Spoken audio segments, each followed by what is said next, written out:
What would be a good end of life? And I'm talking about the very end. I'm talking about dying. We all think a lot about how to live well. I'd like to talk about increasing our chances of dying well. I'm not a geriatrician. I design reading programs for preschoolers. What I know about this topic comes from a qualitative study with a sample size of 2. In the last few years, I helped 2 friends have the end of life they wanted. Jim and Shirley Modini spent their 68 years of marriage living off the grid on their 1,700-acre ranch in the mountains of Sonoma County. They kept just enough livestock to make ends meet so that the majority of their ranch would remain a refuge for the bears and lions and so many other things that live there. This was their dream. I met Jim and Shirley in their 80s. They were both only children who chose not to have kids. As we became friends, I became their trustee and their medical advocate, but more importantly, I became the person who managed their end-of-life experiences. And we learned a few things about how to have a good end. In their final years, Jim and Shirley faced cancers, fractures, infections, neurological illness. It's true. At the end, our bodily functions and independence are declining to 0. What we found is that with a plan and the right people, quality of life can remain high. The beginning of the end is triggered by a mortality awareness event. And during this time, Jim and Shirley chose ACR Nature Preserves to take their ranch over when they were gone. This gave them the peace of mind to move forward. It might be a diagnosis, it might be your intuition, but one day you're going to say, this thing is going to get me. Jim and Shirley spent this time letting friends know that their end was near and that they were okay with that. Dying from cancer and dying from neurological illness are different. In both cases, last days are about quiet reassurance. Jim died first. He was conscious until the very end, but on his last day, he couldn't talk. Through his eyes, we knew when he needed to hear again, it is all set, Jim. We're going to take care of Shirley right here at the ranch, and ACR is going to take care of your wildlife forever. From this experience, I'm going to share 5 practices.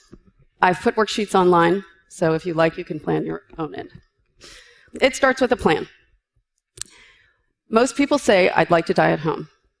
80% of Americans die in a hospital or a nursing home. Saying we'd like to die at home is not a plan. A lot of people say, if I get like that, just shoot me.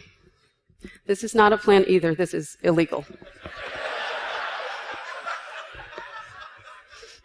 A plan involves answering straightforward questions about the end you want. Where do you want to be when you're no longer independent?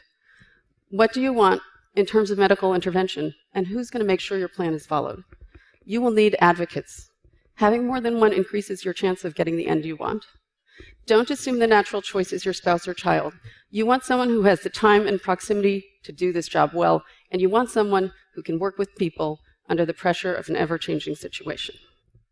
Hospital readiness is critical. You are likely to be headed to the emergency room, and you want to get this right. Prepare a 1-page summary of your medical history, medications, and physician information. Put this in a really bright envelope with copies of your insurance cards, your power of attorney, and your do not resuscitate order. Have advocates keep a set in their car, tape a set to your refrigerator. When you show up in the ER with this packet, your admission is streamlined in a material way. You're going to need caregivers.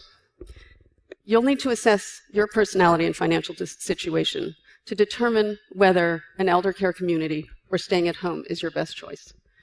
In either case, do not settle. We went through a number of not quite right caregivers before we found the perfect team led by Marcia, who won't let you win at bingo just because you're dying. But we'll go out and take videos of your ranch for you when you can't get out there. And Caitlin, who won't let you skip your morning exercises but knows when you need to hear that your wife is in good hands. Finally, last words.